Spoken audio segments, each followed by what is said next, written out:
നമസ്കാരം. റാഫ്റ്റോ ക്രിക്കറ്റിലേക്ക് അവർക്കും സ്വാഗതം.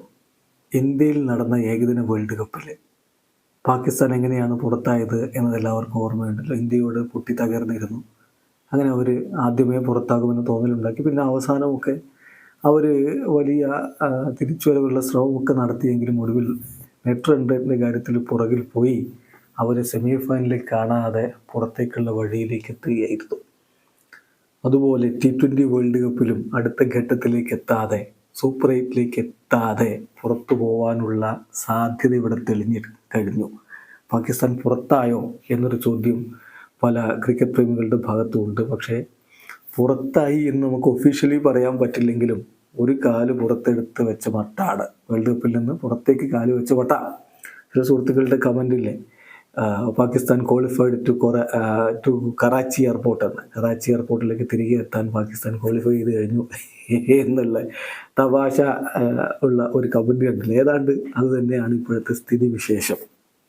ഗ്രൂപ്പ് എയിൽ India, Pakistan, United States, Canada, Ireland ഈ ടീമുകളാണല്ലോ വന്നിട്ടുള്ളത്. ആദ്യമൊക്കെ വിലയിരുത്തലുകളിൽ എല്ലാവരും പറഞ്ഞത് ഇന്ത്യയും പാകിസ്ഥാനും സൂപ്പർ 8-ലെത്തും എന്നായിരുന്നു. പക്ഷേ ഇപ്പോൾ സംഗതിയാകെ മാറി മറിഞ്ഞു. പാകിസ്ഥാൻ USA തോറ്റതാണ് അവർക്ക് വലിയ തിരിച്ചടിയായി തീർന്നത്. പിന്നാലെ ഇന്ത്യയോടും തോറ്റപ്പോൾ കളിച്ച് 2 കളികളിൽ നിന്നും പോയിൻ്റൊന്നുമില്ലാതെ ഇപ്പോൾ ഗ്രൂപ്പ് എയിൽ 4ാം സ്ഥാനത്താണ് പാകിസ്ഥാനുള്ളത്. -0.15 ആണ് അവരുടെ നെറ്റ് റൺ റേറ്റ്. അയർലൻഡ് ഇതേപോലെ കളിച്ച് 2 കളികളും തോറ്റ ടീമാണ്. -1.712 നെറ്റ് റൺ റേറ്റോടെ അവർ 5ാമത്. അവരാണ് ഏറ്റവും താഴെ. 1ാമത് ഇപ്പോഴുള്ളത് ടീം ഇന്ത്യയാണ്. 2 കളികൾ 4 പോയിൻറ്റ്. 1.455 ആണ് നമ്മുടെ ടീമിൻ്റെ നെറ്റ് റൺ റേറ്റെങ്കിൽ. അതുപോലെ കളിച്ച 2 കളികളും 4 പോയിൻ്റുള്ള USA-ക്ക് 0.626 നെറ്റ് റൺ റേറ്റ്, അവർ 2ാമത്. കാനഡ 2 കളികളിൽ 1 വിജയിച്ച് 2 പോയിൻ്റോടെ 3ാമത്. ഇനി ചോദ്യം, ഗ്രൂപ്പിലെ 2 ടീമുകളെ അടുത്ത ഘട്ടത്തിലേക്ക് കടക്കുകയുള്ളൂ. ഇന്ത്യക്കടുത്ത 2 കളികൾ USA-യുമായിട്ടും കാനഡയുമായിട്ടാണ്. ഇന്ത്യയെ USA തോൽപ്പിക്കുമെന്ന് നമ്മളിപ്പോൾ എന്തായാലും കരുതുന്നില്ല. അങ്ങനെ സംഭവിച്ചാൽ അതൊരു വമ്പൻ അട്ടിമറിയായിരിക്കും.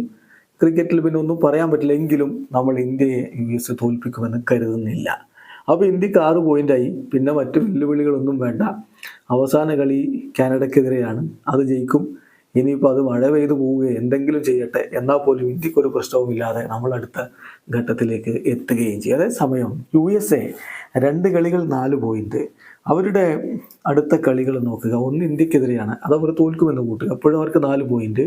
അവരുടെ അവസാന കളി അയർലൻഡിനെതിരെ. നിലവിൽ അയർലൻഡിൻ്റെ ഫോം വെച്ച് അയർലൻഡിനെ USA തോൽപ്പിക്കാനാണ് സാധ്യത. അങ്ങനെയെങ്കിൽ അവർക്ക് 6 പോയിൻ്റ് ആവും. അവരും ടീം ഇന്ത്യയും ഗ്രൂപ്പ് ഘട്ടത്തിൽ നിന്ന് സൂപ്പർ 8ലേക്ക് പോകും. പാകിസ്ഥാൻ അടുത്ത 2 കളികൾ ജയിച്ചാൽ പോലും, അതായത് അവർക്കിനിയുള്ള കളി കാനഡക്കും അയർലൻഡിനെതിരെയാണ്, അവർ ജയിച്ചാൽ പോലും പുറത്തായിരിക്കും. പിന്നെ ഇനി അവർക്ക് എന്താ ഹോപ്പ് എന്താണെന്ന് വെച്ചാൽ USA അടുത്ത 2 കളികളും പൊട്ടണം. അതായത് USA ഇന്ത്യയോട് തോൽക്കുമെന്ന് കരുതുക, പിന്നെ അയർലൻഡിനോടും തോറ്റു എന്ന് വെക്കുക. അങ്ങനെയെങ്കിൽ USA 4 പോയിന്റിൽ നിൽക്കും. പാകിസ്ഥാൻ അടുത്ത 2 കളികളും നല്ല മാർജിനിൽ വിജയിച്ച് അവരുടെ നെറ്റ് റൺ റേറ്റ് വർദ്ധിപ്പിക്കുകയാണെങ്കിൽ അവർക്ക് അടുത്ത ഘട്ടത്തിലേക്ക് പോവാം. ചുരുക്കത്തിൽ ഇപ്പോൾ കാര്യങ്ങൾ പാകിസ്ഥാൻ്റെ കയ്യിലല്ല. USA ആണ് ഇന്ത്യക്കൊപ്പം അടുത്ത റൗണ്ടിലേക്ക് കടക്കാൻ റെഡിയായിട്ട് നിൽക്കുന്നത്. USA വീഴണം, എങ്കിലും മാത്രമേ പാകിസ്ഥാന് മുന്നോട്ട് പോകാൻ പറ്റുകയുള്ളൂ. വല്ലാത്തൊരവസ്ഥയാണ്.